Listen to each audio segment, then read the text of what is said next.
नमस्कार मित्रों, धर्म मीमांसा में आप सबका स्वागत है। कृष्णाय वासुदेवाय हरये परमात्मने प्रणतक्लेशनाशाय गोविंदाय नमो नमः। वसुदेवसुतं देवं कंसचाणूरमर्दनं देवकी परमानन्दं कृष्णं वन्दे जगद्गुरुम्।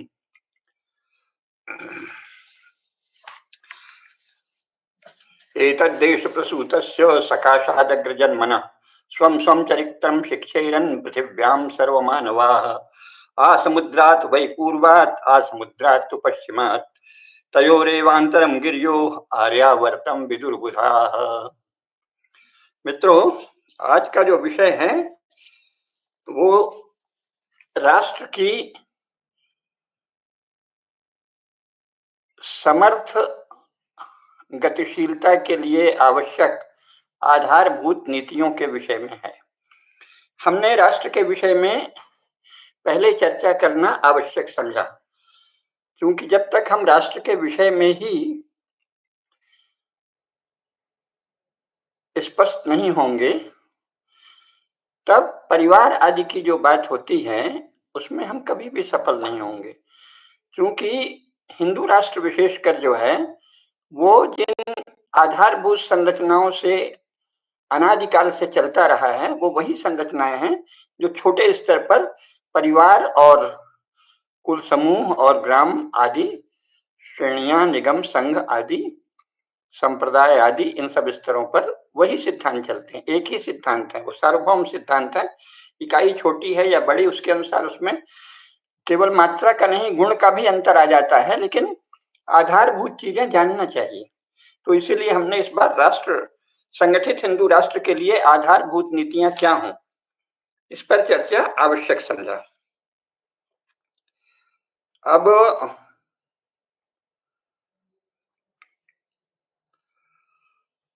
अगर हम ऐसे नहीं करते, यानी अगर हम राष्ट्र के विषय में स्पष्ट नहीं होंगे तो आप ये मानकर चलिए कि राष्ट्र का विचार किए बिना परिवार का विचार भी निष्फल ही रहेगा। इसलिए हमको इसकी चर्चा कर लेनी चाहिए, क्योंकि मनु महाराज ने मानव धर्मशास्त्र नाम का जो आधारभूत शास्त्र है उसमें अध्याय 2 के श्लोक 20 में स्पष्ट कहा है, जिसका मैंने प्रारंभ में पाठ किया। एतद्देश प्रसूतस्य सकाशादग्र जन्मनः स्वं स्वं चरित्रं शिक्षेरन् पृथिव्यां सर्वमानवाः।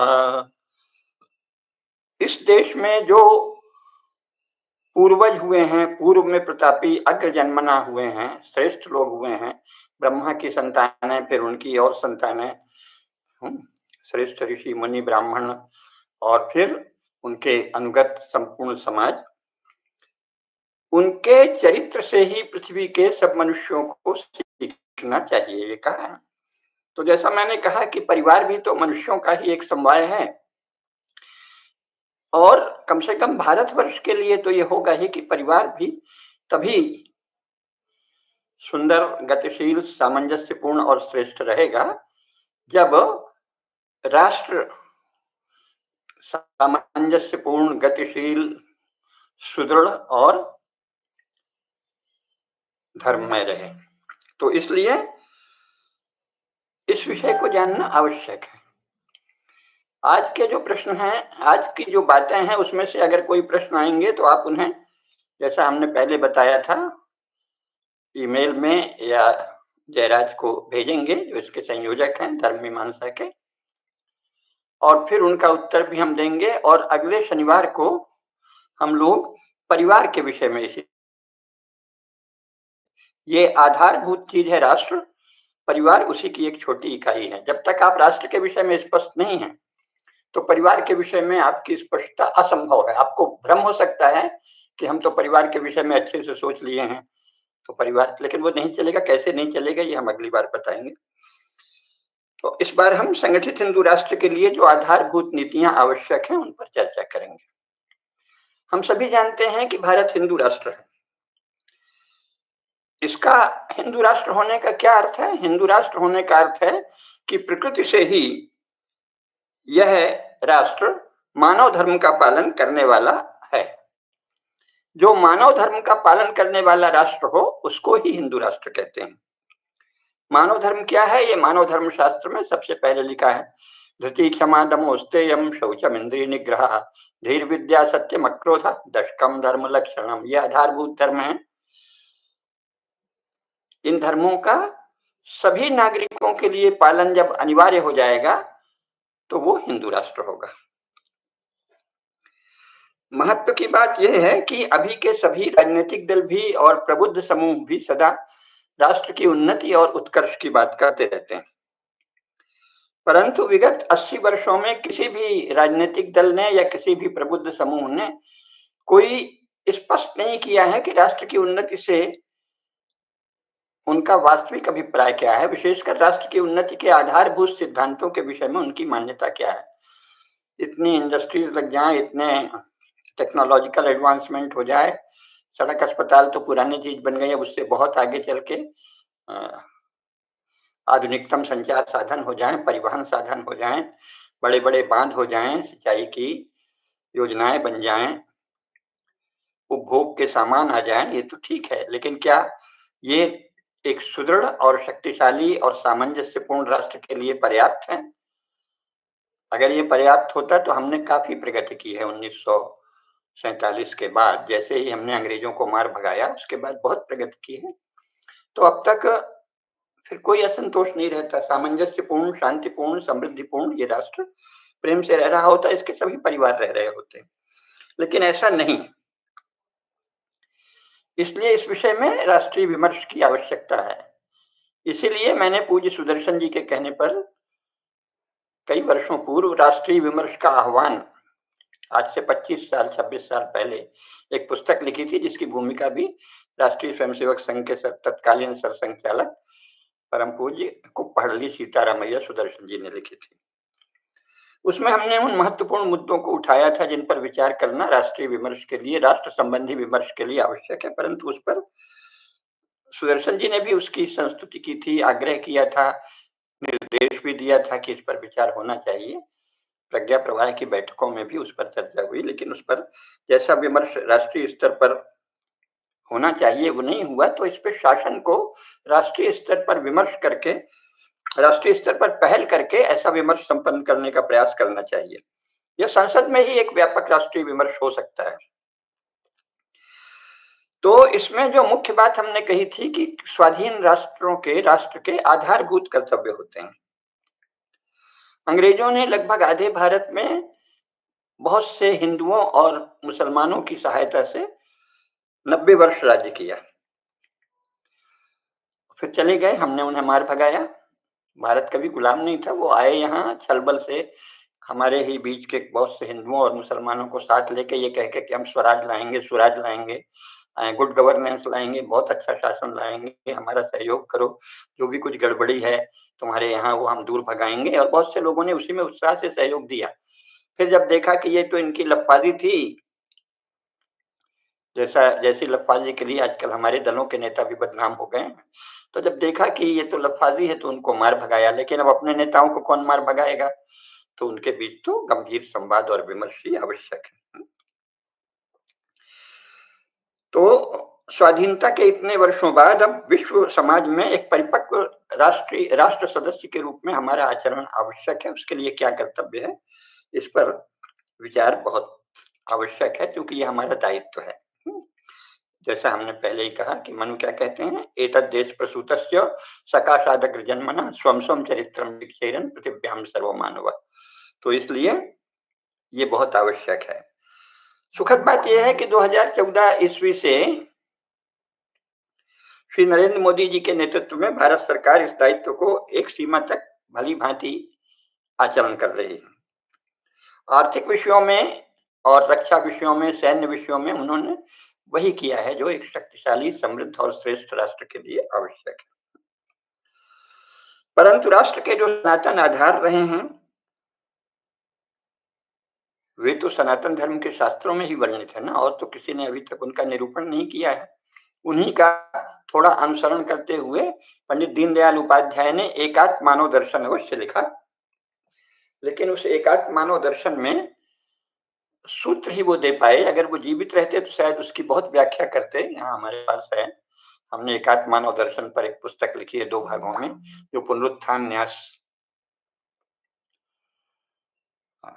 से प्रकाशित हुई है। तो उसमें हमने उसकी विवेचना की है। वो चले गए, नहीं तो उस पे और विमर्श होता। उसके बाद शासक दल ने उस पर कोई विस्तृत और गहन विमर्श नहीं किया है अब तक। भारत भारत राष्ट्र कैसे शक्तिशाली और सामंजस्यपूर्ण और सुदृढ़ होगा, ये तो सनातन धर्म के शास्त्र ही बताएंगे ना, क्योंकि उन्हीं के बल पर ना हजारों साल से या हमारे संसार तो करोड़ों वर्षों से भारत इतना श्रेष्ठ रहा है। और जो आजकल लोग हिंदुओं के भी बड़े आधुनिक शिक्षा प्राप्त वर्ग की सेंस ऑफ अथॉरिटी ये हो गई है कि यूरोपीय लोग जो कहें विद्वान लोग वो सही हैं। तो उसमें भी जो एंगस मेडिसन की दी वर्ल्ड इकोनॉमी पुस्तक आई है, उसमें भी यही दिखाया है कि जब से उनके पास आंकड़े हैं, उन्होंने सन दो जीरो शून्य सन से 2000 वर्षों का दिया है, तो अधिकांश समय भारत ही विश्व के शिखर पर रहा है। और प्रोफेसर कुसुमलता केडिया जी ने अपने लेखों और वक्तव्यों में अच्छे से बताया है कि उसमें भी उस आंकड़े भारत के विरुद्ध और अन्य देशों के पक्ष में हैं। जो झूठे आंकड़े हैं, भारत की शक्ति उससे कई गुना अधिक है जितना वो दिखाता है। वो बहुत विस्तार से बताया है, वो आज का विषय नहीं है। चीन के विषय में जो भी आंकड़े हैं वो झूठे हैं, क्योंकि अमेरिका और चीन की दोस्ती हो गई थी, तो इन लोगों ने उसके पक्ष में जो चीन वर्तमान में है, जिसमें तिब्बत, मंगोलिया, मंचूरिया, सिक्यांग आदि सब जबरन शामिल कर लिया गया है, उसकी गणना कर ली है। चीन तो उतना बड़ा शून्य शून्य शताब्दी से और 1949 तक तो कभी भी नहीं था। ये तो कम्युनिस्ट पार्टी ने कब्जा किया है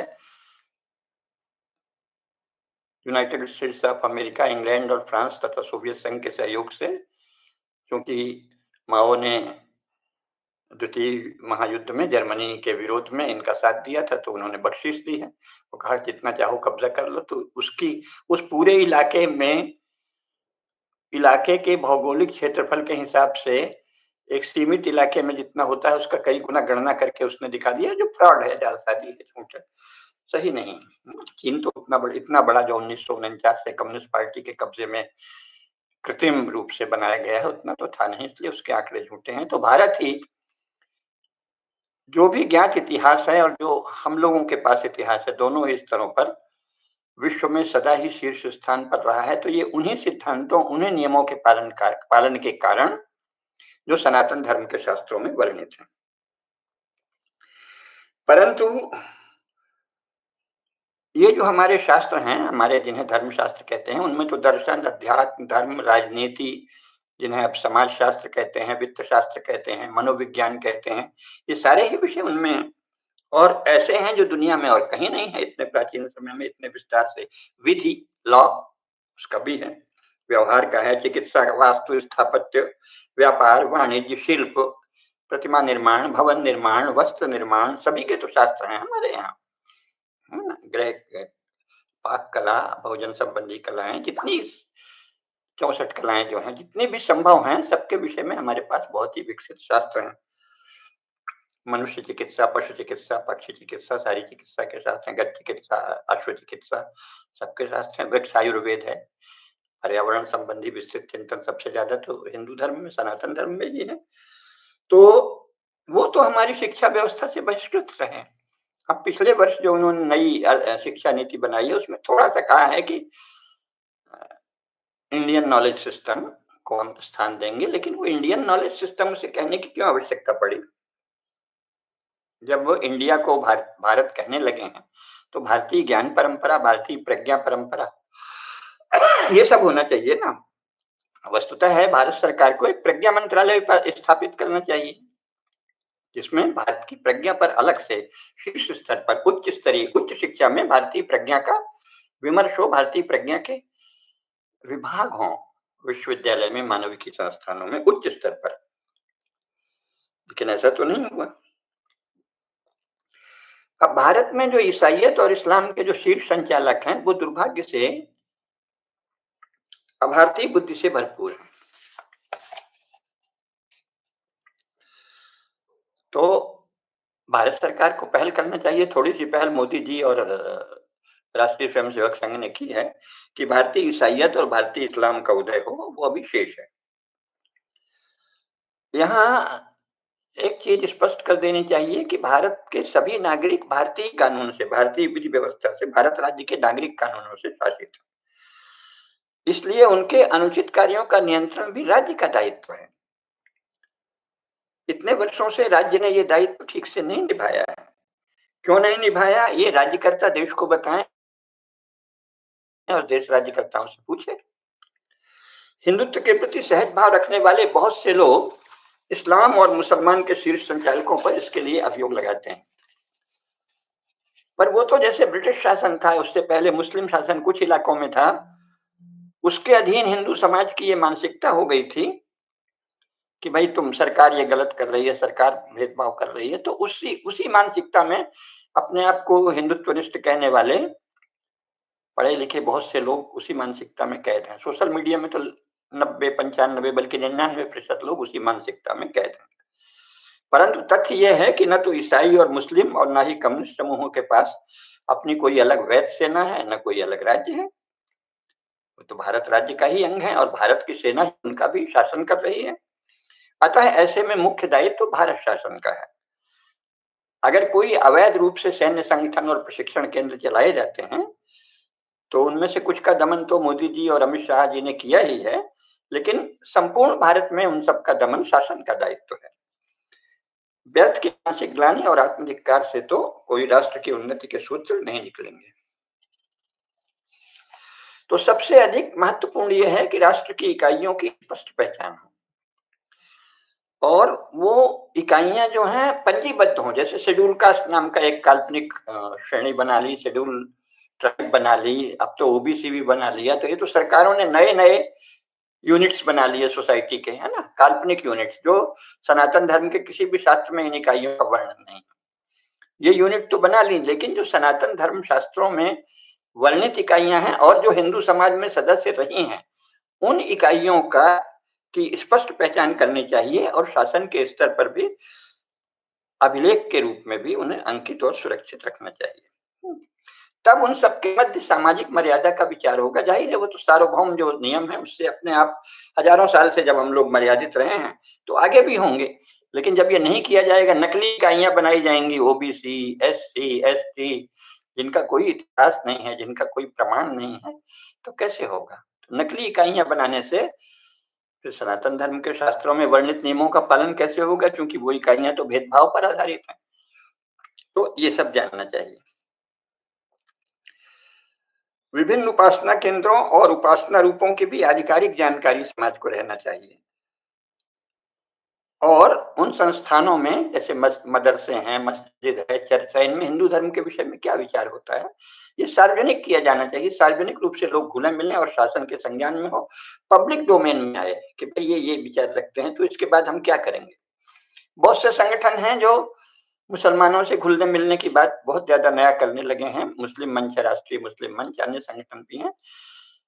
अभी राष्ट्रीय स्वयंसेवक संघ के सरसंघ चालक भी काफी घुले मिले हैं, उनका खूब सम्मान पूर्वक स्वागत भी हुआ है। लेकिन इनमें से किसी ने हिंदुओं की जो वास्तविक समस्या है उसका तो कभी वर्णन ही नहीं किया। जैसे कि ये मिलना तो बराबरी से, मैत्री से, प्रेम से, हृदय से मिलना नहीं, मन में आप क्या छिपाए हैं। हिंदुओं को क्या समस्या है? बहुत स्पष्ट समस्या है कि भाई आप हमारे इस महान धर्म को, जो सृष्टि के आदि से भारत में है और जिसका हजारों वर्षों का तो तुम्हारे मॉडर्न जो अभी रिकॉर्ड्स हैं उसी में रिकॉर्ड है, उसकी निंदा कैसे कर सकते हो भारत में रहते हुए? और उसको भारत से समाप्त करने की घोषणा कैसे कर सकते हो? और अगर कर रहे हो तो हम तुमसे तुम्हारे साथ कैसे रहेंगे? इसका कोई आधार बताइए। हमारे पास तो ये आधार है, सत्य, अहिंसा, संयम, आप भी उसका पालन करिए। आप कहते हैं नहीं हमारी फलानी किताब में, ढिकानी किताब में ये लिखा है, तो फिर मिलने का क्या अर्थ है? हिंदू समाज को मजहबी उग्रवादियों या मिशनरी विस्तारवादियों से जो वास्तविक समस्या है कि हमारे प्रति अकारण विद्वेष रखना, हमारे प्रति अकारण घृणा रखना, हमारे प्रति हिंस्र भाव रखना, हमको समाप्त करने की नित्य घोषणा करना और उसके लिए काम करना, उस पर प्रश्न होना चाहिए कि भाई आप कैसे कर रहे हैं। अगर आप उनसे आंख मिलाकर भी बात नहीं कर पा रहे हैं, तो आपकी सारी क्रियाशीलता वस्तुतः तो धिक्कार के योग्य है, लेकिन चलिए आप, क्योंकि बाकी ये सब आपका चरित्र और जीवन बहुत सुंदर रहा है, तो कैसे हिम्मत करें धिक्कार कहने की, लेकिन चिंतनीय है, निंदनीय भी। आप हमारी समस्या उनसे आँख खोलकर बोलिए, जो आप अकेले में बोलते हैं। तो ये होना चाहिए, परस्पर खुलापन हो और हिंदुओं को ज्ञात हो कि ये इस्लाम हिंदू धर्म के विषय में क्या राय रखता है, क्रिश्चियन हिंदू धर्म के विषय में क्या राय रखते हैं, और उनको भी धैर्यपूर्वक सुनना आना चाहिए कि हम उनके बारे में क्या राय रखते हैं। तो परस्पर खुलापन लाने का प्रयास करना चाहिए, क्योंकि जुड़ाव जो है वो छल का अंग है, वो नहीं रहना चाहिए। इसके साथ जो समस्या है कि विद्या और शिक्षा दोनों ही क्षेत्रों में उन समूहों का एकाधिपत्य हो गया है जो भारत की ज्ञान परंपरा को अब्बासी और रिडंडेंट मानते हैं, है ना? और यूरो क्रिश्चियन मान्यताओं को ही आधुनिक और सार्वभौम मानते हैं।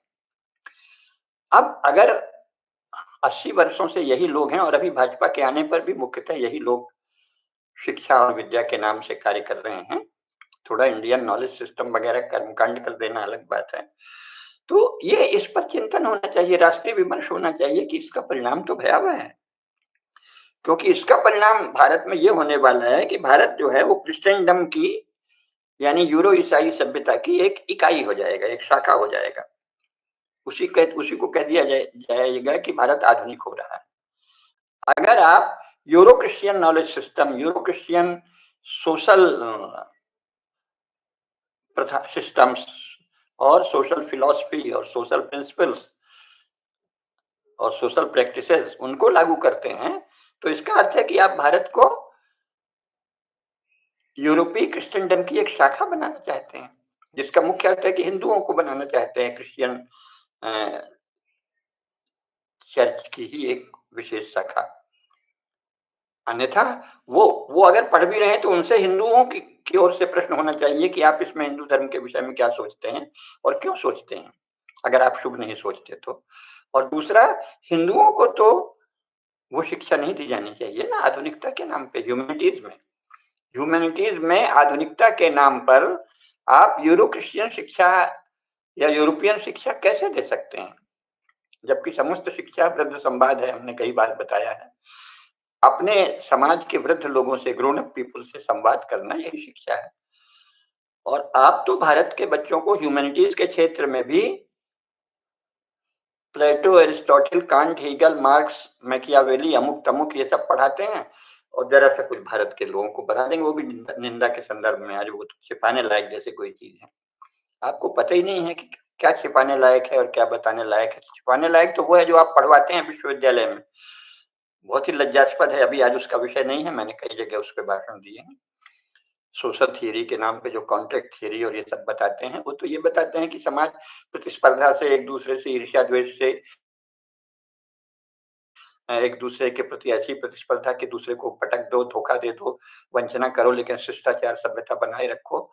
यही तो आप सब समाज शास्त्र और इन सब नामों से पढ़ाते हैं। तो उससे तो कोई समाज न स्वस्थ हो सकता, न दुनिया में टिक सकता। और अब तो स्पष्ट है, यूरोपीय समाजों की अपनी समस्याएं हैं, मुस्लिम समाजों की अपनी समस्याएं हैं, तो आप उनकी ह्यूमैनिटीज में उनके ही ज्ञान को पढ़ाएं, इसका क्या अर्थ है? तो इसका अर्थ तो यही है कि आप भारत को भी क्रिश्चियनडम की एक ब्रांच बनाना चाहते हैं, यूरोपीय क्रिश्चियनिटी की एक भारतीय शाखा बनाना चाहते हैं। अगर ह्यूमैनिटीज में केवल यूरोपीय विद्वानों को पढ़ाया जाएगा तो उसका स्पष्ट अर्थ है कि भारत को क्रिश्चियनडम की ब्रांच बनाया जा रहा है। तो ये तो दुखद है और ये तो स्वीकार भी नहीं। और ये अंग्रेजों को भारत से भगाने के लिए जो पुरुषार्थ हुए, जो युद्ध हुए, उनका भी खुलेआम अपमान है, उनका निरादर है, उनको, बल्कि उनको उन सब पुरुषार्थों की स्मृति ही हिंदू मन से मिटा देने की युक्ति है, तरीका है, जो बहुत ही आपत्तिजनक है, भयावह है। हमारा यह वर्ग जो यूरो ईसाई सभ्यता को ही आधुनिकता मानता है, वो व्यापक हिंदू समाज से भयभीत है, डरा हुआ है। उसे ये लगता है कि हमने यूरोप और संयुक्त राज्य अमेरिका की तथा ईसाई तंत्र और मजहबी उग्रवाद की सेवा, खुशामद और दलाली करके जो संपत्ति, साधन तथा प्रभुता अर्जित किया है, अगर हिंदू समाज स्वस्थ हो गया, गतिशील हो गया, न्याय की मांग करने लगा, तो वो सब कहीं छिन न जाए। श्री राहुल गांधी इसी मानसिकता के सबसे प्रमुख प्रतिनिधि हैं, अग्रदूत हैं इस मानसिकता के। उन्हें बड़ा डर लगता है हिंदुत्व से, हिंदू समाज से बहुत भयभीत हैं। तो हिंदू समाज को उन्हें आश्वासन देना होगा कि आपका सर्वस्व हरण नहीं होगा, केवल मर्यादित रखा जाएगा आपको। हम आपका सर्वस्व नहीं खींचना चाहते हैं, आप क्रिश्चियन हैं, क्रिश्चियन बने रहिए, लेकिन आपको हम मर्यादित करेंगे, है ना?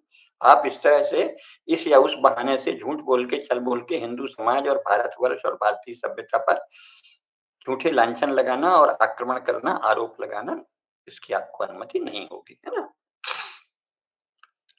और भाजपा पर भी, किसी दल पर भी ऐसे झूठे आरोप की अनुमति नहीं होगी, वो भी तो भारतीय समाज का ही अंग है। तो इसके लिए आवश्यक है कि राष्ट्र में शालीनता का परिवेश रचा जाए। हुँ? इतिहास, दर्शन, समाज शास्त्र आदि सब में कम हिंदू दृष्टि का भी समावेश हो। आप उनको यूरोपीय दृष्टि कह के पढ़ाइए, मुस्लिम दृष्टि को मुस्लिम दृष्टि कह के पढ़ाइए, लेकिन हिंदू दृष्टि, जब भारत में 85% हिंदू हैं, तो मानविकी विद्याओं में 85% तो हिंदू शास्त्रों का स्थान होना चाहिए। अभी तो 95% क्रिश्चियन और यूरोपीय शास्त्रों का, या शास्त्र उनको अगर कहना, या बुक्स का, किताबों का स्थान है। 5% मुश्किल से हिंदू शास्त्रों का कहीं-कहीं संदर्भ आता है, तो ये अनुचित है ना? स्वतंत्र विमर्श हो और हिंदू दृष्टि शिक्षा में, सभी मानविकी विद्याओं में प्रधान हो, प्रमुख हो, और फिर विमर्श हो। विमर्श से डरने की कोई आवश्यकता नहीं।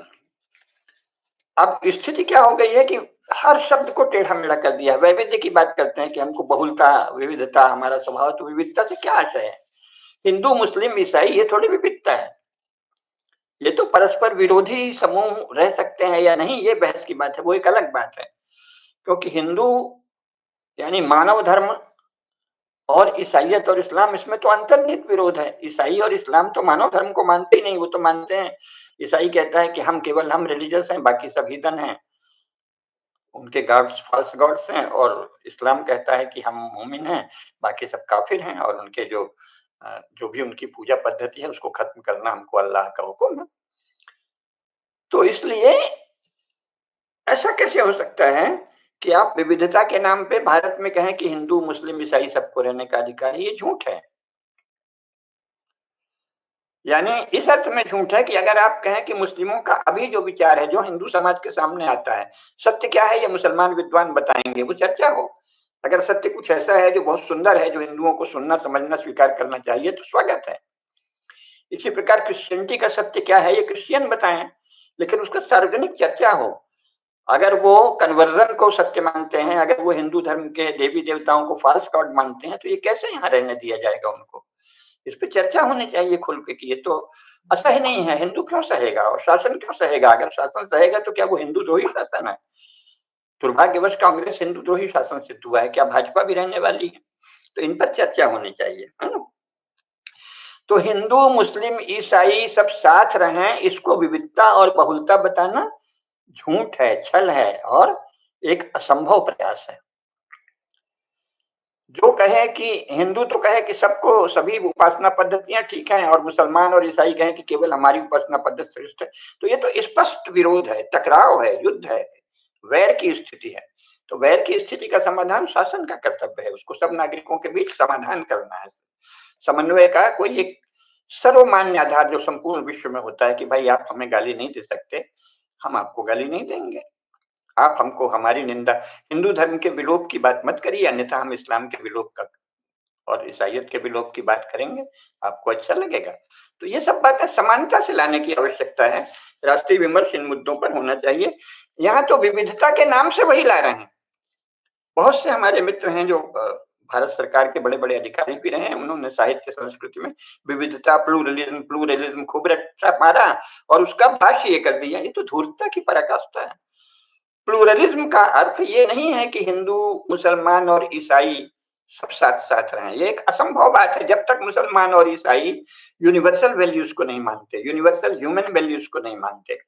जब तक वो कहते हैं कि हम हिंदू धर्म को नाश करेंगे, तब तक साथ नहीं रहा जा सकता। कल को कोई अम्बेडकरवाद, भीमवाद किसी भी नाम से ये कहे कि हम बाकी सब सवर्णों का नाश करेंगे, तो ये रहने का आधार ही नहीं है भाई, कैसे रहेगा? आपने क्या समझ रखा है बाकी सबको, इतनी विशाल जनसंख्या को? तो ये स्पष्ट और ये प्लुरलिज़्म नहीं है। जबरन कुछ मनुष्य शेर की तरह रहें और बाकी बकरी की तरह रहें, ऐसा रहने को विवश करना प्लुरलिज़्म नहीं है। बराबरी से रहें, समान सिद्धांतों के आधार पर रहें। नीति और नैतिकता के सर्वमान्य आधारों पर रहें, तब प्लूरलिज्म है। तो अभी तो ये है कि जो क्रिश्चियन और एंटी हिंदू थॉट्स हैं, विचार समूह हैं, उनकी शाखा प्रशाखाएं फैल गई हैं, अथवा सोशलिज्म कम्युनिज्म आदि है वो उनकी भी शाखा है, उसी को प्लूरलिज्म बताते हैं। ऐसे तो नहीं है, ये प्लूरलिज्म नहीं है, ये तो परस्पर विरोधी विचारों का ढेर बना देना है देश को, और संविधान में उसके आधार दिए हैं, उनका पालन नहीं होता। तो ये छल है, आधारभूत छल है जो अनर्थकारी है, क्योंकि इसमें विविध भारतीय रूपों की अस्मिता के विलोप की लालसा और कूट योजना है। तो इस पे बात होनी चाहिए। भारतीयता के स्वाभाविक अवयव रूप जो विविध इकाइयां हैं, उनकी पहचान के मुद्दे को दृढ़ता पूर्वक सामने लाना चाहिए, है ना। उसको केंद्र राज्य संबंध वगैरह नहीं बता देना चाहिए, ऐसा नहीं है। भाषाएं भारत की स्वाभाविक हैं, सारे प्रांत भारत के स्वाभाविक अंग हैं, इनको जबरन केंद्र राज्य संबंध बनाकर निरर्थक तनाव पैदा करना, ये सब अनर्थकारी है, और ये सुदृढ़ राष्ट्र के लक्षण नहीं है। यही बात हम परिवार के संदर्भ में देखेंगे कि हो रही है। तो भारत के सभी राज्य भारतीय संस्कृति या सनातन धर्म कहिए सीधे, तो भारत के सभी राज्य सनातन धर्म के महान इतिहास, सनातन धर्म की गंगा के महान प्रवाह की ही अलग अलग लहरें हैं। गंगा, गोदावरी, कृष्णा, कावेरी आदि की ही लहरें हैं। भारत के सभी राज्य भारतीय धर्म, सनातन धर्म या संस्कृति कह लें आधुनिक भाषा में, उसकी ही विविध अभिव्यक्तियां हैं।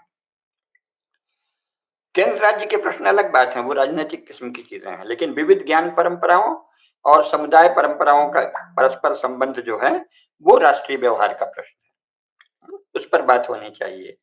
अभी का जो अपने को सेकुलर कहने वाला एक यूरो क्रिश्चियन पंथ की भारतीय शाखा है, जिसे मैंने यूरो इंडियन कहा है, वो वही सारे देश में अपना हर विषय में चलाना चाहते हैं कि हमारे पास है। तो ऐसे देश नहीं चल सकता कि कोई एक मत मान लो, उनको भी मान लें कि आपके पास भी कोई विचार है तो सार्वजनिक रूप से रखिए, और उसके लिए कोई सार्वजनिक सार्वभौम सिद्धांत बताना पड़ेगा। ये नहीं कि बस हम तो सेकुलर हैं तो हम जो कहें वही होगा। अरे भाई तू क्या है, तू जो भी है तो दूसरा जो है उसको भी सुनना पड़ेगा, सभी बराबर के नागरिक हैं। तो ये राष्ट्र के लिए बहुत आवश्यक है। परिवार में भी यही हो रहा है, जैसा हम बाद में बताएंगे। तो प्रतिवर्ष लगभग 400 करोड़ रुपए से भी ज्यादा, बल्कि शायद अब तो 2-4 हजार करोड़ रुपए सरकारी खजाने से खर्च करके इतिहास, समाजशास्त्र, दर्शन, कलाएं, साहित्य आदि की जो सरकार संरक्षित संस्थाएं हैं, उनमें जो काम किए जाते हैं, वो इसका प्रमाण है कि वो हिंदू द्रोह को बढ़ावा देते हैं। अभी हमने देखा संजय कुमार को आईसीएसएसआर से कितना पैसा मिला, इसे बहुतों को मिला। मैंने विस्तृत अध्ययन किया है भारतीय सामाजिक विज्ञान अनुसंधान परिषद की, अब तक जितनी भी परियोजनाएं चली हैं अध्ययन की, उनको मैंने विस्तृत अध्ययन करके एक नोट लिखा था, जो आदरणीय ब्रज बिहारी कुमार जी जब अध्यक्ष हुए थे तो उनसे डिस्कस किया था। उन्होंने कहा था कि इसको पुस्तकाकार प्रकाशित करना है, फिर दुर्भाग्यवश दैव योगवशात उनका निधन हो गया बहुत जल्दी, तो वो नहीं हो पाया। तो सारे ही अध्ययन जो है वो भारतद्रोही चित्त से निकले हैं अधिकांश। अब आजकल कुछ अच्छे हो रहे हैं अभी हाल में, लेकिन वो क्या है, वो तो राई बराबर है, जैसे पूरा धरती में कुछ फैला है जहर और उसके बीच एक ठो दूध की एक बूंद है, या मान लो खीर की एक थाली है, लेकिन उससे क्या होगा। तो ये इसी तरह आईसीएचआर में हुआ, इतिहास के नाम पे एकदम झूठ, छल, गप्पे। जो सौदागर आए थे, व्यापारी आए थे, जो उन्होंने अपने मन से जालसाजी की किताबें लिखी, गप्पे लिखी, जो साफ साफ वो कहते हैं कि हमने तो संस्मरण लिखे हैं, उसको इतिहास का आधार बना दिया। तो ऐसे तो नहीं होगा। आईसीपीआर में वो एक आया डीपी चट्टोपाध्याय, उसने कह दिया कि लोकायत ही भारत का मुख्य दर्शन है। मतलब ये तो क्या कहा जाए, गुंडागर्दी, धौंसबाजी, धौंसपट्टी है क्या। तो इतिहास, समाज विज्ञान और दर्शन तीनों ही सरकार संरक्षित, सरकार पोषित, सरकार प्रवर्तित संस्थाओं में भारतद्रोह को इतना, ये पैसा किसका है, ये क्या सनातन धर्म को मानने वालों का पैसा इसमें नहीं है। सनातन धर्म को मानने वाले 85% लोगों का धन इसमें लगा है, और ये खर्च किया जाता है हिंदू द्रोही अथवा यूरो क्रिश्चियन माइंड के विद्वानों या तथाकथित विद्वानों और उनके द्वारा रची गई अजीब जालसाजी भरी, झूठी, छल-कपट भरी, विषमता, विभेद और घृणा और उन्माद बढ़ाने वाली परियोजनाओं के लिए। जैसा अभी तो एक संजय कुमार का ज़रा-सा इस चुनाव के समय उछल गया, लेकिन हमने उसका विस्तृत अध्ययन किया है। वो दसों हजार इस प्रकार के अध्ययन हुए हैं, छोटे-बड़े सबको पैसे दिया जाता है उसमें। तो आगे अध्ययन पर नहीं है, इसका इसमें तनख्वाह दी जाती है, स्कॉलरशिप दी जाती है, फेलोशिप दी जाती है। जो लोग उसको पढ़ते हैं वो फिर उसी बात को रटते हैं बार-बार, धीरे-धीरे उनका चित्त हिंदुत्वही हिंदुद्वेषी हो जाता है। बहुत सारी समाज विज्ञान की संस्थाएँ हैं, 30 संस्थाएँ आईसीएसएसआर ने मान्यता दे रखी थी, उनको अरबों रुपया दिया जाता है। इसके अतिरिक्त बहुत सी प्रोजेक्ट दी जाती हैं, फेलोशिप दी जाती हैं। यही स्थिति आईसीएचआर और आईसीपीआर की है। तो ये तो कोई राष्ट्र के संचालन के लिए और राष्ट्र की वास्तविक जो धारा है, मुख्य धारा है, प्राणवायु है, प्राणधारा है, उसको दबाने और कुचलने का काम सरकारी खजाने से पोषित शिक्षा और विचार की संस्थाओं को दिया जाता है।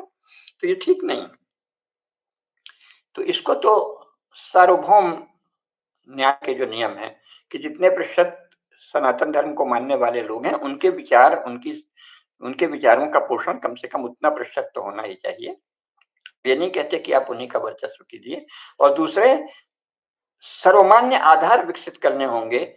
अगर आप कोई भी वादी बन के, अम्बेडकरवादी, भीमवादी, मज़हबवादी, मिशनरी विस्तारवादी कुछ भी बन के हिंदुओं के बहुत बड़े वर्ग को गाली देंगे, घृणा देंगे, तो ये कैसे समाज एक रहेगा जब? तो इन सब पर चर्चा करनी होगी, तब राष्ट्र एक होगा। यही इसी से मिलती-जुलती बातें परिवार में आएँगी, जो मैं बताऊँगा अगली बार। इसी प्रकार वित्त व्यवस्था और प्रशासन तंत्र में भी व्यवहारगत परिवर्तन लाने होंगे, है ना? ये तो बहुत अच्छी बात है कि मोदी जी और अमित शाह जी और विधि मंत्री आदि सब मिलकर, भारत सरकार का वर्तमान मंत्रिमंडल बहुत सारी औपनिवेशिक विधि व्यवस्थाओं को, औपनिवेशिक कानूनों को, जो बहुत ही लज्जास्पद कानून है और कई तो बिल्कुल व्यर्थ हो चुके हैं, को बदल रहा है। बहुत ही स्वागत की बात है, लेकिन और करना पड़ेगा, क्योंकि सशक्त, सबल और समादृत भारतीय राज्य अत्यावश्यक है। राज्य सदा समादरणीय रहे और समालोच्य रहे। वो स्वैराचारी नहीं दिखे और परकीय भी नहीं दिखे। ये नहीं दिखे कि साहब ये तो बस हिंदुओं पे बोझ डालना, हिंदुओं की निंदा को प्रोत्साहन देना, हिंदुओं की निंदा करने वाले को अभय देना और हिंदुत्व का आग्रह करने वाले को भयभीत रखना, गौ हत्यारों को प्रोत्साहन देना, गौरक्षकों को गुंडा कहना, ये तो राज्य को अनादृत करना है। भारत का राज्य समादृत रहे, समालोच्य रहे, परकीय नहीं दिखे, स्वकीय दिखे, स्वैराचारी नहीं दिखे, क्योंकि वो स्वाधीन भारत का अपना राज्य है। तो अगर वो इस तरह से दिखता है कि अब जो हिंदुओं की बहुत बड़ी हजारों साल से चली आई धारा है, उसकी उपेक्षा करता है, उसका तिरस्कार करता है और फिर भी अपने को भारत का ही राज्य कहता है, तो ये तो आत्मविरोधी हुआ ना, कंट्राडिक्टरी, जिसे कम्युनिस्ट और दूसरी भाषा में कहते हैं, सेल्फ कंट्राडिक्टरी, आत्मविरोधी है। यानी वो दावा कर रहा है संपूर्ण भारतीय लोग के, भारतीय जन के, भारतीय समाज के प्रतिनिधित्व का, और व्यवहार में वो भारतीय समाज की बहुत बड़ी धारा की निंदा को प्रोत्साहन देता है शासकीय नीतियों के स्तर पर। तो ये आत्मविरोधी है। तो स्वाधीन समाज में इस तरह से राज्य का दिखना उचित नहीं है। ये तो एक अविचार पलटिका दिखता है। ब्रिटिश साम्राज्यवाद ने तो अपना सुविचारित राज्य तंत्र इस पर साम्राज्यवादी विचार से थोपा था, साम्राज्यवादी भोजन से थोपा था। लेकिन क्यों थोपा था? क्योंकि वो ब्रिटिश समाज को अपनी राज्य शक्ति का विस्तार दिखता था, यही उसकी शक्ति थी। लेकिन भारतीय राज्य को भारतीय समाज की शक्ति बनना चाहिए, उसको भारतीय समाज का सुधारक नहीं बनना चाहिए, भारतीय समाज की शक्ति का विरोधी, उसको कुचल के, उसको रूपांतरित करके नया समाज बनाना है, ये सब नया कह के, और उसको परकीय समाज या आत्मविलोपित समाज या आत्मविस्मृत समाज बनाने का प्रयास नहीं करना चाहिए, है ना? उसको भारतीय समाज की ही शक्ति दिखना चाहिए। समाज के बलात् रूपांतरण के लिए संकल्पित कोई तंत्र नहीं दिखना चाहिए भारत के राज्य को। दूरगामी, दीर्घकालिक और टिकाऊ राज्य नीति इसीलिए आवश्यक है, जैसा मैंने कहा, तब होगा, क्योंकि ऐसी टिकाऊ दीर्घकालिक आधारभूत नीतियां ही बृहत समाज से आदर पाएंगी। गतिशील समाज से आदर पाएंगी और दुष्टों को त्रास देंगी, जो कि राज्य का मुख्य काम होता है। दुष्टता को त्रास देना राज्य का सर्वोपरि काम है। तो शिष्ट जनों और बृहद समाज की धर्म बुद्धि और आत्मीयता का प्रतिनिधित्व करे भारतीय राज्य और दुष्टों को त्रास दे, ये एक गतिशील और सुदृढ़ राष्ट्र के लिए आवश्यक है। इसके लिए राज्य सुदृढ़ और चुस्त बना रहे और अनावश्यक अधिकार वाली बहुत सारी इकाइयां जो हैं वो तो उनको थोड़ा छरहरा चुस्त बनाना होगा, क्योंकि अनावश्यक अधिकार भार बनते हैं। उससे क्या होता है, जो अधिकार और कर्तव्य हैं दोनों ही निभाए नहीं जाते। अधिकार अमर्यादित अहंकार या अतिचार की सुविधा देता है और कर्तव्य के लिए अवकाश ही नहीं रहता। तो विविध सामाजिक इकाइयों को भी आवश्यक भौतिक अधिकार दिए जाएं और नीति निर्माण राष्ट्रीय स्तर पर हो। ये जो चल गया है ना कि राजनीतिक दल 150 लोग मिलकर एक पार्टी बना लेंगे, फिर सत्ता के बल पर या प्रभाव के बल पर या धन के बल पर या प्रचार के बल पर या इन सभी के संयुक्त प्रयास से समाज में उसी को फैलाएंगे और लोगों को विवश करेंगे कि तुम इन्हीं में से एक चुनो। ये राष्ट्रीय व्यवहार का आधार नहीं है। जैसे भारत में था उस तरह से विभिन्न इकाइयों के परामर्श से नीति निर्माण होना चाहिए। राज्य का नीतिगत नियंत्रण रहे पर राज्य स्वयं ही राष्ट्र के सभी काम न करने लगे, जो कि अभी तक होता रहा है। सड़क भी हम ही बनाएंगे, बिजली भी हम ही बनाएंगे, इसके साथ शादी ब्याह भी किसका किस समाज को छूट देनी है, किसको ज्यादा छूट देनी है, किसको कम छूट देनी है, ये सब जो है ये राज्य का काम कभी था भी नहीं। तो ये तो परधर्म परायणता है, स्वधर्म मुक्ता है और अमर्यादा है। इसलिए राज्य हमारी सर्वश्रेष्ठ संस्था है, लेकिन उसकी मर्यादा भी सदा याद रखी जाए, मर्यादा समझी जाए। राज्य राष्ट्र की एक श्रेष्ठ संस्था है, विशिष्ट संस्था है, इसलिए उसकी विशिष्ट मर्यादा है। लोकतंत्र के नाम पर समाज विहीन मासेस बनाने की प्रक्रिया बंद होनी चाहिए। कुल समूहों और ग्राम समूहों को आवश्यक अधिकार देना ही चाहिए, उससे वो न्याय की भी संस्थाएं बने, सामाजिक व्यवहार की भी संस्थाएं बने, फिर से जैसा कि हजारों साल से रही। और प्रारंभिक शिक्षा, सामान्य धर्मचर्या, उत्सव, मनोरंजन आदि के केंद्रों और व्यवस्थाओं का दायित्व समुदायों को सौंपा जाए। ये नहीं कि मंदिर भी सरकारी अफसर चलाएंगे, सरकार के नियंत्रण में रहेगा, ये तो साक्षात पाप है। और ऊपर से करेले पे नीम चढ़ा के मस्जिद सरकार नहीं चलाएगी और चर्च सरकार नहीं चलाएगी, सरकारी लोग नहीं चलाएंगे, लेकिन मंदिरों पे सरकार का नियंत्रण होगा, ये तो महापाप है। तो ये ठीक नहीं है, ये समाज के लिए हानिकर है, राज्य के लिए भी अनादर और अविश्वास फैलाने वाला है, विद्रोह फैलाने वाला है, ये ठीक नहीं। प्रशिक्षित राजकीय अधिकारी हमारी शक्ति हैं, उनको समुचित गौरव दिया जाए, लेकिन उनको उनके काम दिया जाए। मंदिर वो चलाएंगे या धर्म क्या है वो बताएंगे और शिक्षा वो कर बताएंगे, ये तो सर्वथा गलत है। ये तो उन पर अनावश्यक भार डालना भी है और अफसरों का बोझ समाज पर डालना है, ये ठीक नहीं। तो विद्या, राजतंत्र, शिल्प, व्यापार, कृषि, प्रौद्योगिकी, सेना, न्याय व्यवस्था, इनसे संबंधित विविध श्रेणियों और विविध धाराओं वाला समाज भारत का रहा है। इसमें सब जगह इकाइयां रही हैं, इन सबको इनके स्वधर्म का निर्धारण रहा है। स्वधर्म का निर्धारण शास्त्रों में है, व्यवहार में है, उसकी रक्षा करना शासन का कर्तव्य है। ये नहीं कि नया नया सबके धर्म परिभाषित, सबका धर्म यानी कर्तव्य परिभाषित करें। तो अगर उसमें कोई न्यूनताएं हैं, विसंगतियां हैं, अपर्याप्तताएं हैं, तो उनको दूर किया जाए सर्वानुमति से, आपस में विचार विमर्श करके, विस्तृत विमर्श करके। लेकिन वैधानिक दृष्टि से भी राज्य तंत्र को समाज का प्रतिनिधि होना चाहिए। धर्म अधर्म, सदाचार अनाचार, मर्यादा मर्यादा भंग, श्रेय और प्रेय, इसकी बोध परंपरा हमारे शास्त्रों में भली भांति परिभाषित है। तो इसको राष्ट्रीय स्तर पर समुचित महत्व और प्रतिष्ठा दी जानी चाहिए। भारत के शासन के मार्गदर्शक सिद्धांत जो भारत के संविधान में संविधान लेखकों ने अर्थात हमारी राष्ट्रीय राजनीति के प्रमुख प्रतिनिधियों ने रखे हैं, वे संविधान के भाग 4 में अनुच्छेद 36 से 51 तक दिए गए हैं। परंतु इन्हें लागू करना राज्य के कर्तव्य तो कहा गया है, ये किसी न्यायालय द्वारा प्रवर्तनीय नहीं है। इसमें यह भी स्पष्ट कहा है कि इस भाग 4 में राज्य का वही अर्थ है जो भाग 3 के अनुच्छेद 12 में दिया गया है। इसका अर्थ है कि जब तक किसी संदर्भ में अन्यथा अपेक्षित न हो, राज्य का अर्थ है भारत की सरकार और संसद तथा प्रत्येक राज्य की सरकार और विधानमंडल एवं भारत राज्य क्षेत्र के भीतर या भारत सरकार के नियंत्रण के अधीन सभी स्थानीय तथा अन्य अथॉरिटीज। ये है स्टेट, राज्य। इस प्रकार वस्तुतः है इस विषय में न्यायालय का कोई दायित्व नहीं। यह दायित्व भारत शासन और उसके अधीन प्रांतीय सरकारों और अन्य अथॉरिटीज का है।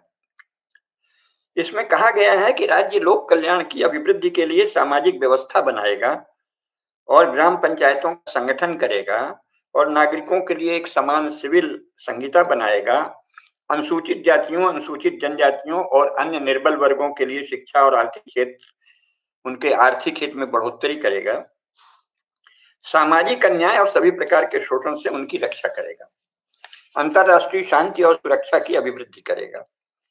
इसके साथ कृषि, पशुपालन, पर्यावरण संरक्षण आदि के भी संगठन बनाने और कार्य करने कहा है। इसके साथ ही अनुच्छेद 50 के अनुसार भारत का राज्य कार्यपालिका से न्यायपालिका को पृथक करने के लिए कदम उठाएगा। ये उसी नीति निर्देशक सिद्धांत के अंतर्गत है जो 36 से 51 हमने कहा है। यहाँ स्पष्ट है कि कार्यपालिका अर्थात प्रशासन तंत्र और न्यायपालिका यानी विधिपालिका, जुडिशियरी, दोनों राज्य के ही स्थानांग हैं। इनका पृथक्करण राज्य की सुगमता के लिए है, ये नहीं कि वो राज्य से भिन्न। परंतु स्थिति ऐसी हो गई है प्रचार आदि के द्वारा कि राष्ट्र में ये व्यापक भ्रांति फैल गई है कि जुडिशियरी राज्य से स्वतंत्र कोई राष्ट्रीय संस्था है, यानी वह राज्य का अंग नहीं। इस झूठ को फैलाने से बहुत सारी भ्रांतियां व्यापक हुई हैं। कई बार तो लगता है कि जुडिशियरी के भी कई लोगों को यह भ्रम हो जाता है कि वे राज्य से पृथक कोई अलग राष्ट्रीय संस्थान। ये भ्रांति अनेक व्यर्थ के टकरावों का कारण है। राज्य के सुचारू संचालन के लिए इस व्यवस्था का प्रावधान था कि पृथक्करण हो जाए, लेकिन अब वही प्रावधान राज्य के सुचारू संचालन में अवरोध बनता दिखता है। तो इस पर सोचना चाहिए। हो सकता हो आवश्यक पड़े तो इस पृथक्करण को क्या रूप दिया जाए या समाप्त किया जाए, ये सब विचार के विषय हैं, क्योंकि ये बहुत चिंतनीय स्थिति है। जुडिशियरी राज्य की उतनी ही महत्वपूर्ण और अधिकार संपन्न संस्था है जितनी कार्यपालिका। जुडिशियरी को उससे कोई अधिक अधिकार नहीं है और उससे अधिक उसका महत्व भी नहीं है, कम महत्व भी नहीं। लेकिन इससे भी अधिक महत्वपूर्ण बात यह है कि जुडिशियरी और कार्यपालिका दोनों के आधारभूत सिद्धांत जो बनाए गए हैं अभी, वो भारत के सनातन धर्म या मानव धर्म शास्त्र से उनका कोई संबंध नहीं। ये एंग्लो क्रिश्चियन प्रशासन तंत्र और एंग्लो क्रिश्चियन लॉ से संबंध रखते हैं। लेकिन ये स्थिति तो सोचने योग्य है, क्योंकि ऐसी स्थिति में संविधान की प्रस्तावना का जो मुख्य अंश है वो असंगत और रिडंडेंट हो जाता है। क्या है कि हम भारत के लोग दृढ़ संकल्प होकर इस संविधान को अंगीकृत, अधिनियमित और आत्मार्पित करते हैं, यही तो घोषणा है। लेकिन अगर एंग्लो क्रिश्चियन लॉ और एंग्लो क्रिश्चियन प्रशासन तंत्र ही बना रहा, तब तो आभास ऐसा होता है या प्रभाव ऐसा पड़ता है कि मानो ब्रिटिश नागरिक या ब्रिटिश भारत के नागरिक जो ब्रिटिश राज्य के प्रति निष्ठावान हो, वे दृढ़ संकल्प होकर इस संविधान को अंगीकृत, अधिनियमित और आत्मार्पित कर रहे हैं। तो ये तो बड़ी विसंगति है। इसके बहुत दूरगामी अर्थ हैं, वो मैं अभी स्पष्ट करूंगा। क्योंकि अगर ये आभास हो रहा है कि मानो कि ब्रिटिश शासन के प्रति निष्ठावान लोगों ने ये संविधान अंगीकृत, अधिनियमित और आत्मार्पित किया है, तो ये आत्मविरोधी हो जाता है, क्योंकि ये तो कहता है कि भारत के लोगों ने किया है और भारत के सब लोग तो ब्रिटिश शासन के प्रति निष्ठावान नहीं थे। तो भारत के सब लोगों को तो क्रिश्चियन लॉ नहीं चाहिए था, एंग्लो क्रिश्चियन लॉ नहीं चाहिए था। भारत के सब लोगों को तो एंग्लो क्रिश्चियन ब्यूरोक्रेसी नहीं चाहिए थी। तो ये क्यों चल रही है स्वतंत्र भारत में? दीर्घकालिक दृष्टि से इन सब पर विचार करना होगा। इसके साथ ही अनुच्छेद 46 जो है, उससे ये भाव उत्पन्न होता है कि संविधान के बनते समय व्यापक स्तर पर अनुसूचित जातियों, अनुसूचित जनजातियों और अन्य दुर्बल वर्गों के शिक्षा और अर्थ संबंधी हित शेष लोगों के द्वारा बाधित किए जाते रहे। जबकि जो इतिहास का तथ्य है और जो उस समय स्वाधीनता आंदोलन जिसे कहा गया, जो अंग्रेजों को मार भगाने, बाहरी और अजनबी अंग्रेजों को मार भगाने का जो पुरुषार्थ और युद्ध हो रहा था, उस समय सर्वत्र ये था कि इनके हित बाधित किए हैं अंग्रेजों ने, शिक्षा में इनको दबाया है अंग्रेजों ने, लेकिन अब ऐसे लग रहा है उसी को ऐसे पेश कर दिया है जैसे कि हिंदू समाज के मुख्य अंश ने इनको दबाया है। तो ये बहुत ही चिंता की बात है। ऐसा आभास होता है अनुच्छेद 46 से कि इन पर हिंदू समाज के ही मुख्य भाग द्वारा सामाजिक अन्याय और शोषण होता रहा है। अगर थोड़ी देर को मान लें कोई कहे कि नहीं साहब यही सत्य है, तो फिर संविधान, भारत का संविधान क्या उन्हीं लोगों ने बनाया है जो सामाजिक अन्याय और शोषण कर रहे थे? इन सब बातों को, इन सब विसंगतियों को समझने की बात है कि क्या संविधान उन लोगों ने बनाया है जो भारत का शोषण कर रहे थे, सामाजिक अन्याय कर रहे थे, या ऐसे शोषण और अन्याय को व्यापक बनाने वाले समुदाय और विचार का जो अंग थे उन लोगों ने ये संविधान बनाया है? ये सब गंभीर बातें हैं, लेकिन गंभीर बात तो बड़े काम के लिए करनी ही पड़ती है, राष्ट्र के लिए भी, परिवार के लिए भी। अगर मान लें कि वो वही लोग हैं जिन्होंने अन्याय किया, शोषण किया, उन्होंने ये संविधान बनाया, तो क्या इस संविधान को अंगीकृत, अधिनियमित और आत्मर्पित करते समय वो किसी प्रायश्चित की भावना से उन्होंने किया था? यानी वो ऐसा कर रहे थे पर अब सोचा कि प्रायश्चित कर लें। ये सब बातें स्पष्ट करने की आवश्यकता है। अगर प्रायश्चित की भावना से किया था, वो मान लीजिए आप ये, तो भी फिर ये बताएं कि इस प्रायश्चित की प्रेरणा उन्हें सनातन धर्म के शास्त्रों से मिली थी, अपने किसी भूल, चूक या दोष या समाज में उनके द्वारा की गई गड़बड़ी या विकार या विकृति की के लिए प्रायश्चित करने की प्रेरणा उन्हें कहाँ से मिली थी? हिंदू धर्म से मिली या ईसाइयत से मिली या एंग्लो क्रिश्चियन विचार से मिली? ये स्पष्ट करना चाहिए। क्या सनातन धर्म में इसकी कोई प्रेरणा नहीं थी? क्या इस बात के पर्याप्त तथ्य विद्यमान हैं कि ऐसा शोषण और अन्याय शिक्षा और अर्थव्यवस्था के क्षेत्र में बड़े पैमाने पर हो रहा था?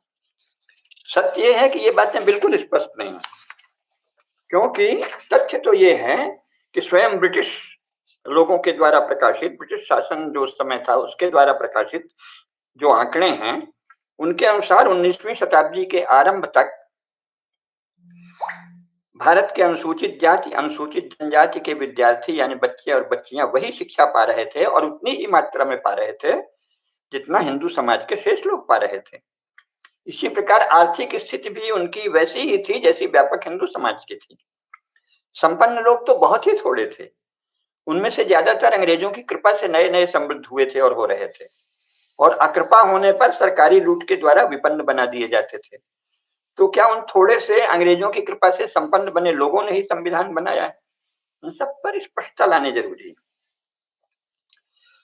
और उन्होंने ये दिखाया है, जब स्वयं ब्रिटिश आंकड़ा कह रहा है कि सबको शिक्षा मिल रही थी 19वीं शताब्दी के आरंभ तक, तो उनका शिक्षा में उनको दबाया किसने, पिछड़ा किसने किया? इसी प्रकार इनमें से सब शिल्पी हैं, और जो पुराना जजमानी सिस्टम था उसमें सबको सब इसके तो व्यापक अध्ययन हुए हैं कि सबके ही हितों की सुरक्षा थी, सबको पर्याप्त था, तो कब अन्याय हुआ, शोषण का क्या स्वरूप था, इन सब पर चर्चा, प्रमाण सहित तथ्य देने होंगे। ये कविता करके सामाजिक अन्याय और शोषण जैसा एक वास्तविक आरोप या तथ्य कविता से नहीं सिद्ध किया जा सकता, आंकड़ों और तथ्यों और व्यवहार के तथ्यों से ही सिद्ध होगा। इसी प्रकार संविधान में जो विचारों की स्वतंत्रता, उपासना की स्वतंत्रता आदि के अधिकार दिए गए हैं, क्या वो यूरोप से प्रेरित होकर दिए गए हैं या ये स्वयं भारत के आदर्श थे? इन सब पर विचार आवश्यक है। अगर ये भारतीय आदर्श हैं तो भारत राज्य का काम इन आदर्शों को संरक्षण देना है। फिर वो ये दावा नहीं कर सकता कि हमने अधिकार दिए हैं। अधिकार भारत के समाज में मान्यता और परंपरा के रूप में थे। उपासना की स्वतंत्रता का अधिकार भारत की परंपरा का अंग है। विचारों की स्वतंत्रता का अधिकार भारत की परंपरा का अंग है। या शासकों ने या भारत के शासन ने, यानी उस शासन में पदारूढ़ व्यक्तियों ने पहली बार ये अधिकार दिए हैं। संविधान की जो भाषा है उससे ऐसा लगता है कि शासक लोग समाज को ये अधिकार दे रहे हैं, है ना? राज्य भारत के नागरिकों को ये अधिकार दे रहा है। मानव नागरिकों के जीवन में पहले से कोई ऐसे अधिकार थे ही नहीं। तो इस प्रकार के अधिकार और विचार भारत के लोगों की परंपरा और प्रथा तथा इच्छा की अभिव्यक्ति हैं। संविधान की भाषा से ये स्पष्ट होना चाहिए, उसको ठीक करने की जरूरत है। यही वह पेच है जो राष्ट्र के मुख्य समाज को और इस संविधान के अंतर्गत राज्य के विविध शासकों और प्रशासकों को एकदम अलग संवर्ग या समुदाय प्रदर्शित करता है। मानो समाज अलग है, शासक वर्ग या संवर्ग अलग है और वो उनका उद्धारक है। जहां तक हमारी जानकारी है और शास्त्रों का अध्ययन है, ये अधिकार भारत की परंपरा का ही अंग है। उनके ही अनुपालन में इन्हें संविधान में स्थान दिया गया है। अतः इस विषय में भाषा की स्पष्टता आवश्यक है। एक अन्य महत्वपूर्ण मुद्दा यह है कि अभी विधानमंडलों और संसदों के लिए जो भी प्रतिनिधि चुने जाते हैं वे जनप्रतिनिधि कहलाते हैं, जनप्रतिनिधि ही होते हैं। परंतु यदि यह माना जाए कि संविधान के जो नीति निर्देशक तत्व हैं वे भारत की परंपरा का अंग नहीं है, यानी संविधान में राज्य के जो नीति निर्देशक तत्व हैं वो भारत की परंपरा का अंग नहीं है, तो फिर ये जो चुने गए लोग हैं वो जनप्रतिनिधि कैसे होंगे? वो तो मात्र संवैधानिक प्रतिनिधि कहलाएंगे, है ना? वो किसी एक विशेष प्रकार की बुद्धि के प्रतिनिधि हैं, भारतीय समाज की बुद्धि के प्रतिनिधि नहीं है। इससे तो ये सिद्ध होगा। तो ये बुद्धि हमारी पार्टी के जो एमएलए एमपी सब चुने जाते हैं, उनको ये समाज को ठीक करने की बुद्धि यूरोप से, ईसाइयत से, इस्लाम से कहाँ मिली है? राजनीतिक दलों की बुद्धि की प्रेरणा ईसाइयत है, इस्लाम है या क्या है? ये बताना चाहिए, क्योंकि वो अपने आप को उनके सारे व्यवहार ये है कि हम समाज को ठीक कर रहे हैं, नया बना रहे हैं। इसका मतलब आप जनप्रतिनिधि नहीं हैं। आप जन के सुधारक हैं, उद्धारक हैं, जन के दमन करता है, जन के नियंत्रण करता है। आप तो दुष्ट जनों के नियंत्रण करता होना तो राज्य का स्वभाव रहा है, लेकिन आप तो साधु जन, सज्जन, व्यापक समाज के नियंत्रण करता, दमन करता और उसके सुधारक और उद्धारक हैं अगर, तो इसका मतलब आपकी प्रेरणा यानी भारत के राजनीतिक दलों की प्रेरणा ईसाइयत है, यूरोप है, क्या है? तो ये सब बातें समझेंगे जब, तब उससे अपने आप दिशा मिलती जाएगी। क्योंकि इन बातों पर स्पष्टता होने पर ही भारतीय राष्ट्रीय एकता का आधार स्पष्ट होगा। क्या राष्ट्रीय एकता का आधार भारतीय समाज और हिंदू राष्ट्र की अपनी परंपराएं और मान्यताएं रहेंगी और हैं, या यूरोप से प्रेरित राजनीतिक दलों की मान्यताएं ही राष्ट्रीय एकता का आधार बनेंगी? इन बिंदुओं पर व्यापक राष्ट्रीय विमर्श आवश्यक है। यही बात हम परिवार के संदर्भ में भी आगे और प्रश्न उठाएंगे। अगर भारत में ये सब श्रेष्ठ परंपराएं रही हैं, तब तो भाषा अलग होगी, व्यवहार अलग होगा शासकों का। अगर नहीं, बल्कि उन्हें इंजेक्ट किया गया है या इंजेक्ट किया जाना है नए सिरे से भारत के लोगों में, तो फिर भारत एक नया राष्ट्र बनाया जा रहा है। और कांग्रेस के एक धड़े का यही दावा था। कानून में तो वो नहीं लाए फादर ऑफ नेशन, केवल एक शब्द था, लेकिन प्रचार उन्होंने ऐसे ही किया। हालांकि सारे जिन देशों में वास्तव में कोई फादर ऑफ नेशन घोषित है वो उनके संविधान में दर्ज है। कांग्रेसियों ने मोहनदास करमचंद गांधी को फादर ऑफ नेशन दर्ज करने का काम नहीं किया, जो कि उनका कर्तव्य था अगर वो मानते थे, लेकिन प्रचारित किया कि वो फादर ऑफ नेशन। तो ये नीतिगत अस्पष्टता छलपूर्वक रखी है या किस बात से रखी है, ये स्पष्ट होना चाहिए, है ना? क्योंकि आप नया समाज बना रहे हैं या भारत के राष्ट्र को स्वस्थ और सुदृढ़ बनाना है, हाँ? ये स्पष्टता बहुत आवश्यक है। अगर नया समाज बना रहे हैं तो हिंदू राष्ट्र को आप धीरे धीरे समाप्त करेंगे, हिंदू राष्ट्र को रूपांतरित करेंगे, ट्रांसफॉर्म करेंगे, और नहीं तो जो मानव धर्मशास्त्र हैं हिंदू राष्ट्र में, उनके आधार पर शासन को संचालित करने की घोषणा करेंगे। इसके साथ यह भी स्पष्ट है कि अगर राष्ट्रीय एकता का आधार हिंदू परंपराएं और मान्यताएं नहीं हैं, तब तो फिर हिंदू समाज की अंतर वस्तु से भारत के राज्य का सीधा टकराव है, ये मानना होगा। और सोशलिस्ट और कम्युनिस्ट यही तो कहते रहे हैं कि भारत के समाज से हमारा सीधा टकराव है और स्टेट इस समाज को ठीक करेगा। ऐसी स्थिति में राज्यकर्ता वर्ग एक प्रकार से हिंदू समाज के साथ निरंतर युद्ध की दशा में है, जो कि सोशलिस्ट और कम्युनिस्ट लोग होते रहे। कांग्रेस का भी राहुल गांधी वाला जो धड़ा है वो इसमें भारतीय समाज से युद्ध की दशा में है। तो ये चीजें थोड़ी सी शांत ढंग से स्पष्ट करनी आवश्यक है, क्योंकि इन लोगों की बातें अगर मान लें तो ये लगेगा कि राष्ट्रीय एकता बलपूर्वक स्थापित करनी होगी हिंदू समाज का दमन करते हुए।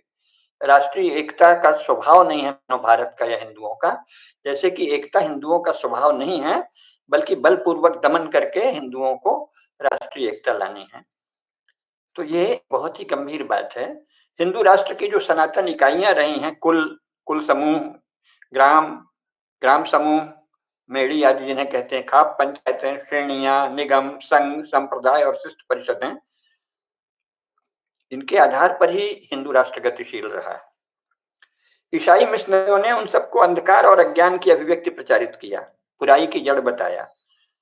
संविधान में भी इन इकाइयों को कोई विधिक मान्यता नहीं दी गई है। यद्यपि ग्राम पंचायतों की बात कह दी गई, पर वो ग्राम पंचायतें तो मॉडर्न राजनीतिक पॉलिटिकल पार्टी के ढंग की होती जा रही हैं, जो आपस में कलह कर रही हैं, और सर्वमान्य सनातन आधारों की कोई बात वहां भी नहीं होती। धीरे धीरे उनका भी स्वरूप बदल दिया गया है, केवल नाम आवरण उस तरह का है। तो ऐसी स्थिति में राष्ट्र का एक नया रूप आधुनिक शासक समूह रच रहा है, ये मानना होगा। तब तो उनकी हिंदू राष्ट्र से सनातन भारतीय समाज से टकराहट अनिवार्य मानी जाएगी। तो क्या कोई ऐसी बात, ऐसी राष्ट्रीय रचना शासक समूहों को अभीष्ट है? इस विषय पर राष्ट्रीय विमर्श आवश्यक है। जब तक इन बातों में स्पष्टता नहीं होगी, तब तक आधारभूत नीतियों का स्वरूप स्थिर नहीं होगा, और तब तक राष्ट्र इसी तरह परस्पर विरोधी विचारों का एक ढेर बना रहेगा, ढूंढ बना रहेगा, और शासक वर्ग का एक बहुत बड़ा हिस्सा हिंदू समाज से मानो वैचारिक, भावनात्मक और व्यवहारगत युद्ध की दशा में रहेगा। वो उसको बदलता रहेगा, नया समाज बनाएगा, नई इकाइयां बनाएगा, परंपरागत इकाइयों को नष्ट करेगा, उनकी निंदा करेगा, उनका दमन करेगा। तो ये तो राष्ट्र के सुदृढ़ होने के लक्षण नहीं है, ये तो राष्ट्र को ट्रांसफॉर्म करना है, जैसा कि कम्युनिस्टों ने सब जगह किया। यूरोप में क्रिश्चियंस ने तो पुरानी चीज खत्म हो गई थी, लेकिन बाद में फिर उन्होंने ट्रांसफॉर्म नहीं किया, बल्कि एक बेहतर व्यवस्था बनाने में, सामंजस्य लाने में रहे। तो इन सब विषयों पर विचार करना होगा कि क्या भारत के शासक वर्ग, भारत शासक समूह, सभी राजनीतिक दल भारत राष्ट्र को ट्रांसफॉर्म करना चाहते हैं, बदलना चाहते हैं, नया राष्ट्र बनाना चाहते हैं, नया समाज बनाना चाहते हैं। उसका जो भी शील है, प्रज्ञा है, गुण है, धर्म है, नियम है, समझ है, ज्ञान है, अनुभव है, सबको रिडंडेंट, बासी और व्यर्थ और त्याज्य मान चुके हैं, और सब कुछ नया बनाना चाहते हैं। यानी वो सनातन धर्म से और सनातन धर्म शास्त्रों पर चल रहे समाज से युद्ध की दशा में है।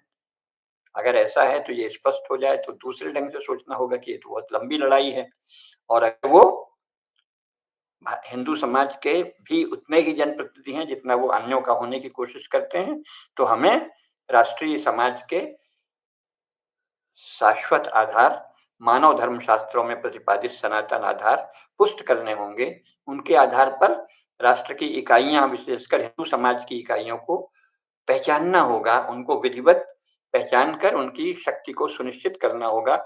वो न्याय की संस्थाएं भी बनेंगी, और प्रशासन की संस्थाएं भी इकाइयों के स्तर पर बनेंगी, बड़ी इकाइयां भी उसी का अनुसरण करेंगी।